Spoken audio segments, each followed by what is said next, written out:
अस्सलामुअलैकुम। प्रोग्राम अक्स बरक्स के साथ मैं हूं शाइस्ता शहजाद। नाज़रीन, वजीर दिफा ख्वाजा आसिफ ने अफगानिस्तान में दहशतगर्दों के खिलाफ कार्रवाई का इंदिया दे दिया। जो हमारे वजूद का दुश्मन होगा उसके खिलाफ हर महाज पर कार्रवाई होगी। किसी भी मुल्क जाना पड़ा तो हम जाएंगे। दहशतगर्दी के खात्मे के लिए सियासी और अस्करी क़यादत डट गई है और दहशतगर्दी के खिलाफ तमाम तरह ऑप्शंस को इस्तेमाल करने का फैसला हुआ है।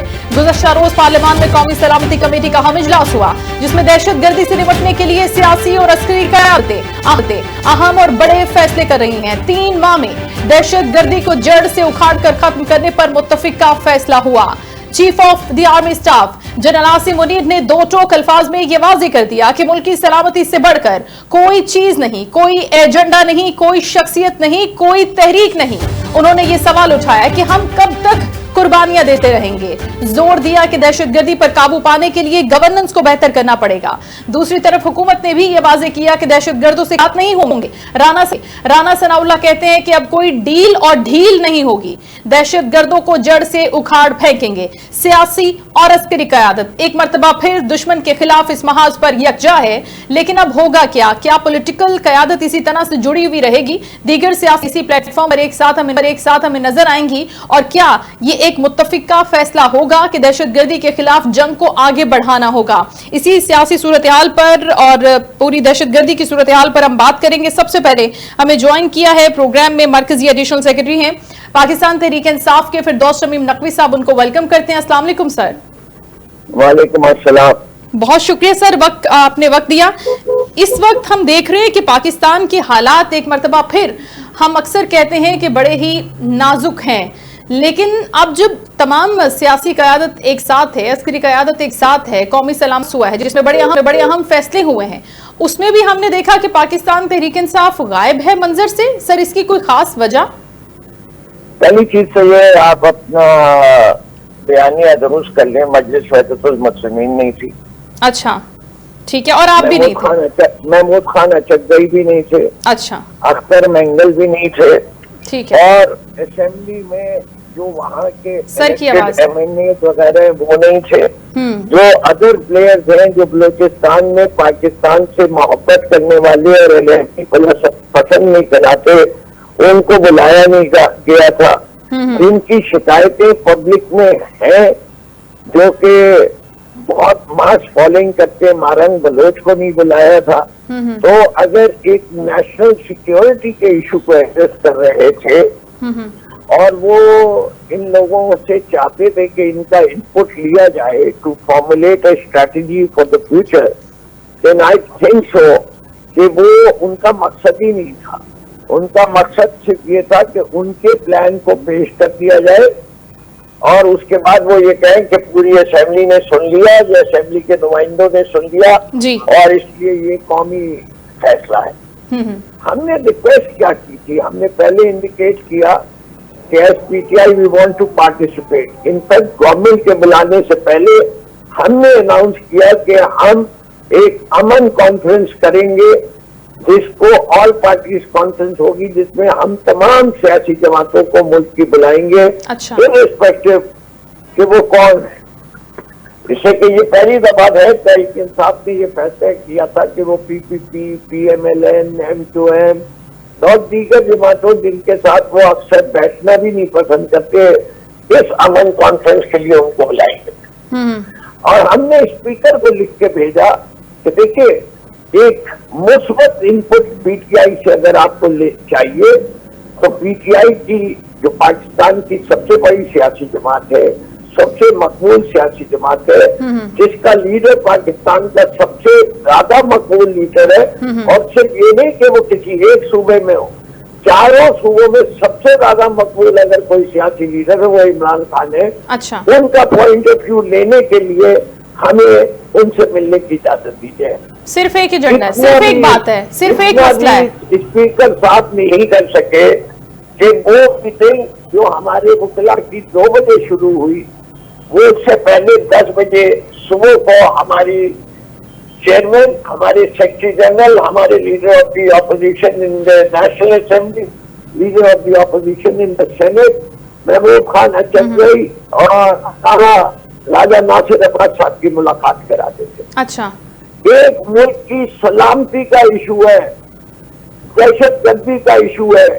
क्या ये इतनी बड़ी रिक्वेस्ट थी जो कि ऑनर नहीं की जा सकती थी? We are serious about addressing this important. अच्छा, ये तो नकवी साहब विद ड्यू रिस्पेक्ट, ये तो आप अब की बात कर रहे हैं। चले इसको मैं एक वक्त के लिए साइड पे भी रख देती हूँ, एक सेकंड के लिए। वैसे तो इस बारे में भी मेरे जहन में सवाल है, मैं आगे चल के पूछती हूँ। लेकिन बिलावल भुट्टो साहब ने भी सख्त तनकीद की है इस अमर के ऊपर, और कहते हैं कि इमरान खान ने बतौर वजीर आजम भी कभी किसी पार्लिमानी सिक्योरिटी इजलास में शिरकत नहीं की, चाहे वो मामला दहशतगर्दी पर हो, कश्मीर पर हो, भारतीय जारियत पर हो, तब भी उन्होंने कभी कौमी सलामती की किसी मीटिंग में शिरकत नहीं की। अब जब वो जेल में है तो आप उनकी शिरकत को यकीनी क्यों बनाना चाहते हैं? ये हमने तो नहीं कहा कि उनकी शिरकत हो। हमने कहा हमें मुशावरत का हक है। अब अगर आप मेरा वो तथ्य खोलना चाहती हैं जिसमें मैं बताऊं कि इमरान खान साहब क्यों हाथ नहीं मिलाते थे नवाज शरीफ से, क्यों नहीं गद्दारी से हाथ मिलाते थे। तो अभी आपने पेरोल पर रिहाई का मुतालबा नहीं किया सर इस मीटिंग में शिरकत के लिए? फिरदौस साहब, आपका प्रोग्राम किसी और तरफ चला जाएगा। नहीं, मैं आपसे सवाल कर रही हूँ सर। सवाल यह कि अभी आपने पेरोल पर रिहाई का मुतालबा नहीं किया सर? नहीं सर, हमने जो आप पढ़ लीजिए जो लेटर उमर अयूब खान ने लिखा है या हामिद डोगर साहब ने जो जाके रिक्वेस्ट इन पर्सन की है या सादिक से दिखा दीजिए कहीं ये कहा गया हो कि हमने कहा पेरोल का हमने मुतालबा नहीं, हमने कहा बहुत अच्छा होगा। अच्छा, बहुत अच्छा होगा, अच्छा जेस्चर होगा कि इमरान खान को पेरोल पे रिहा करके लाया जाए। अच्छा, इन गुड जेस्चर अगर होता है तो ठीक है। मुतालबा बीबी सिर्फ एक था जी कि हमारी टॉप लीडरशिप को मशावरत के लिए जेल में उनसे मिलने दिया जाए। मुलाकात, सिर्फ एक ही मुतालबा, मुलाकात। जी, सिर्फ एक ही मुतालबा की मुलाकात हो जाए खान साहब से। और कोई हम समझते उनकी इनपुट जैसे मैंने आपको डिफाइन किया, पाकिस्तान का सबसे बड़ा लीडर, सबसे मकबूल लीडर, चारों सूबों में मकबूल लीडर, हमारे लिहाज से तो पाकिस्तान की वाहिद उम्मीद अमन के लिए इमरान खान है। चले जबरदस्त है कि अगर आप ऐसा सोचते हैं, लेकिन जिन 3 से 4 लोगों की आपने बात की आगाज में कि मैंगल साहब भी नहीं थे, फलां भी नहीं था, फलां भी नहीं था, तो आप जब खुद ही कह रहे हैं कि हम मोस्ट पॉपुलर हैं, खान साहब मोस्ट पॉपुलर हैं, हमारी जमात सबसे ऊपर है नुमाइंदगी के एतबार में, पॉपुलैरिटी के एतबार में, लोग आपको पसंद भी करते हैं, तो लोग आपसे एक्सपेक्ट भी करते हैं सर कि अगर इतना सेंसिटिव इशू हो तो थोड़ी देर के लिए अगर ठीक है मुलाकात नहीं हुई, आपको नहीं एंटरटेन किया, आपकी बात नहीं मानी गई, तो भी आप इसके अंदर शरीक तो होते, अपना पार्ट तो प्ले करते। मेरे ख्याल से हमने पाकिस्तान के अवाम की नुमाइंदगी की, हमने अपना मतलब नजर प्रेस कॉन्फ्रेंस में बयान किया। पाकिस्तान के लोगों की ख्वाहिश ये थी कि जब तक इमरान खान से मुशावरत ना हो, हम हमारे इस फैसले के ऊपर हमारे सर्वे हो चुके हैं। All survey with in our supporters, with in the voters, with in the Pakistani people, except for those जिनका काम ही सिर्फ यह है कि वो पीटीआई को किसी तरीके से बदनाम करते रहे, दहशतगर्द बना दे, 9 मई जैसे वाकयात का इल्जाम दिला दे, 26 नवंबर को गुरल कर जाए, फॉर्म 47 की मैंडेट की गवर्नमेंट की सपोर्ट करते हो, वो उनकी पॉपुलैरिटी रही कितनी गई है वो देख लीजिए। वो आप कह रहे हैं, वो कहते थे ऑब्वियसली हमें ये भी एहसास बड़ी कि ये वही मीडिया पे हम पे तनकीद कर रहे हैं जिस मीडिया को उन्होंने जाकर एक्सप्रेस के सामने को कवर नहीं करने दिया था, और लोग मजबूरन जो थे यूट्यूब पे पता नहीं कहाँ घूम रहे थे, इसीलिए ट्विटर पे भी नहीं जा सकते थे कि उन्हें खबर मिलता है कि हमारे प्यारे मुल्क में उस मुल्क पे जिन पे उनकी जान इतना बड़ा दहशतगर्दी का वाकया है और उसकी कवरेज बिल्कुल नहीं हो रही। ये कहाँ की हिकमत अमली थी? क्या देखे उस पूरे दिन की how much space was being given to such a huge event? अगर आप समझती हैं ये बड़ी दानिशमंदाना फैसला था हुकूमत वक्त का, बहुत अच्छी बात है। खुद आप देखिए हम पे तो तनकीद की जा रही है, जो 3 दफा का वजीर आजम रह चुका है, जिसको वो कहते हैं कि बेतहाशा तजर्बा है, वो उसको तक को तो बुलाया नहीं जिससे कि वो भी तनकीद करता है इनके ऊपर। अच्छा, फिर दोस्तों इस मीटिंग में कर दिया, कमाल है ना। और जो आदमी कहता था कि कैसे तो की मार है बलोचिस्तान, वो कहते हैं कि बीमार पड़ा है दुबई में। मुल्क बीमार पड़ा हुआ है यहाँ उनकी पॉलिसियों की वजह से, और वो बीमार पड़े हैं तो भाई अल्लाह ही हाफिज हमारा। अच्छा, फिर दोस्त साहब इस कौमी सलामती अगर मीटिंग की हम बात करें तो इसमें एक बड़ा ही अहम नुक्ता भी डिस्कस किया गया है, और इस एलामिये में ये बताया गया है वजीर आजम की जानिब से कि अगर डिजिटल दहशतगर्दी की जो एक टर्मिनोलॉजी हम देख रहे हैं, जो सोशल मीडिया पर बैठकर इदारों के खिलाफ हर्जा सराई करते हैं, कैंपेन चलाते हैं, तनकीद करते हैं, तज़हीक करते हैं, उनके खिलाफ भी बहुत बड़ा क्रैकडाउन होगा और कार्रवाई होगी। तो आप समझ रहे हैं कि ये इशारा किस जमात की तरफ है? पीका ऑर्डिनेंस के बाद कोई कसर रह गई है? जी, पीका ऑर्डिनेंस के बाद कोई कसर रह गई? मैं 70 साल का आदमी हूँ, अपने आप को मुहिब्बे वतन पाकिस्तानी समझता हूँ और हूँ, और मैंने अपनी पूरी जिंदगी अपनी मुल्क की खिदमत के लिए वक्त भी की हुई है। ठीक है। और मुझे भी जो है गद्दारी के इल्जाम पे मुझे भी JIT के सामने इस उम्र में पेश होने को कहा जा रहा है।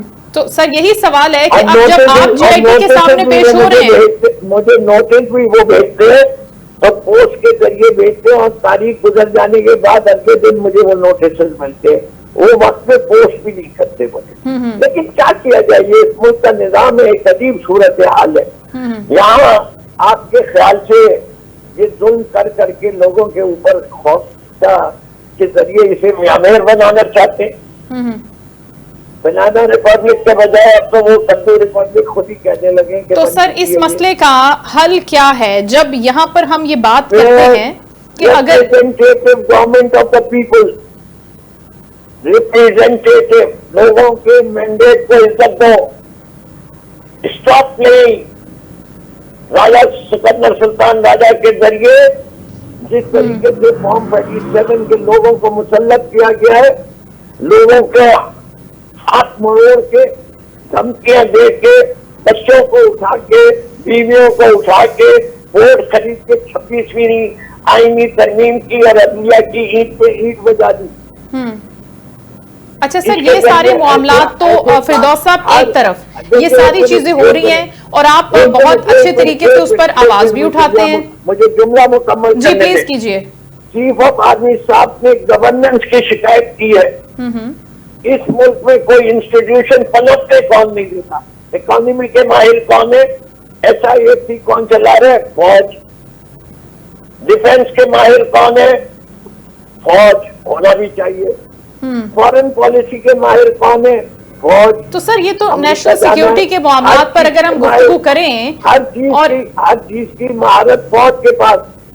अब तो कोर्ट के केसेस भी फैसला कौन कर रही है, फौज मिलिट्री कोर्ट में। अच्छा सर, आपके कारकुन हैदर सईद के बारे में अगर हम बात कर लें, हैदर सईद ने जो जबान इस्तेमाल की है और जो उसने ट्वीट किया बगावत के हवाले से, आप समझते हैं कि वो अप्रोप्रिएट है? उसके बाद जब वो कर देते हैं, उनके ऊपर कार्रवाई हो जाती है, तो फिर पार्टी डिसऑन कर देती है। सर आप पहले कारकुनान को, PTI वर्कर्स को क्या नहीं बताया जाता कि ये ड्रिवन लाइन है? आपको कुछ अंदाजा है कि PTI के मेंबर्स कितने हैं? अच्छा, एक बॉडी कैरिंग PTI कार्ड, क्या उसका नाम PTI के मेंबर में था? हमारे शेख अब्दाल साहब ने बकायदा प्रेस कॉन्फ्रेंस कॉल किया कि जी हमारे रिकॉर्ड्स के लिहाज से वो एक हमारा सपोर्टर जरूर है। अच्छा, देखिए एक सोशल मीडिया एक आजाद मीडिया है, और दूसरी चीज जो है, आप ये देखें उस बच्चे की उम्र कितनी है। क्या आप ऐसी चीजों को मैं कितनों के दिखाना शुरू करूं? यहाँ तो बड़े बड़े एहसन इकबाल साहब के स्टेटमेंट देने शुरू कर दिखाऊं आपको कि क्या क्या कहा है, एक्शन लेंगे। अच्छा मेरी बात सुने फिरदौस साहब, मेरी बात सुने फिरदौस साहब, आपकी सारी बातें ठीक है। अगर मैं मरियम के स्टेटमेंट, ये स्लोगन किसने किया था सबसे पहले, ये जो करती है इसके पीछे बढ़ती है, इसकी बानी मरियम नवाज सर है। आप एक चीज जो मैंने आपके साथ डिस्कस करनी है, आप इजाजत तो दें मुझे बोलने के लिए? जी आप बोलिए। शुक्रिया, बहुत शुक्रिया, thank you so much sir. अब आपने बात की, मैंने कहा था कि मुझे 15 मिनट दे सकता हूँ। बहुत शुक्रिया सर। सर लास्ट क्वेश्चन है, सर लास्ट क्वेश्चन है, बस बड़ा इंपॉर्टेंट है, लास्ट क्वेश्चन है। जो लोग बच्चे देख रहे हैं उनके लिए मैं सिर्फ आपसे ये सवाल करना चाहती हूँ, अगर आप कह रहे हैं कि हैदर सईद जाहिर है आपकी पार्टी का एक सपोर्टर था, वर्कर था, जलसों में होता था, स्टेज पे होता था, पार्टी क़यादत के साथ उसकी तस्वीर है, तो सर अगर वो छोटा बच्चा है, उसकी एक एज है, एक सर्टेन एज है, और उसको नहीं पता कि ये कितने सेंसिटिव मामलात हैं, तो आपको नहीं लगता कि ऐसे मामलात के अंदर खुद को ऐसे फेंकना भी नहीं चाहिए, धकेलना भी नहीं चाहिए? बाकी पार्टी के लोग भी तो हैं, उनके भी वर्कर्स हैं, उनके भी सपोर्टर हैं। हमने इस तरह की जबान कभी वहां से नहीं देखी। उनके भी मामलात है, पीपल्स पार्टी के बड़े तहफुजात चल रहे हैं इत्तेहादी हुकूमत से, बड़े मामलात है। आपसे मैं सवाल पूछा, आपने कितने मिलियन मैसेजेस को सर्च किया है? कितने मिलियन मैसेजेस को मैंने सर्च किया है? आपने क्या, हमने कहीं ना कहीं आया। अगर मैं आपको भेज दूंगा मैसेजेस दूसरी जमातों के, अच्छा, जिसमें ये बगावत, जिसमें ये तो बगावत का ऐलान होगा। मैं तो मरियम नवाज को कोट कर रहा हूँ, ये दहशतगर्दी है, इसके पीछे वर्दी है। अच्छा सर, ये जो स्लोगन है ये किसी पार्टी वर्कर का दिया हुआ नहीं है, आप भी ये बात समझ रहे हैं, और हम इसको भी सपोर्ट नहीं कर रहे किसी भी जगह पर। तो ये स्लोगन जायज है? नहीं, बिल्कुल जायज नहीं है सर। हम तो अभी भी इसकी मजम्मत कर रहे हैं, और वो लोग भी आज मजम्मत कर रहे हैं जिन्होंने ये स्लोगन उस वक्त भी निकाला था। नवाज के खिलाफ एक्शन लीजिए, और उसके बाद जो है देखिए ये सारे बच्चे कैसे सही हो जाएंगे।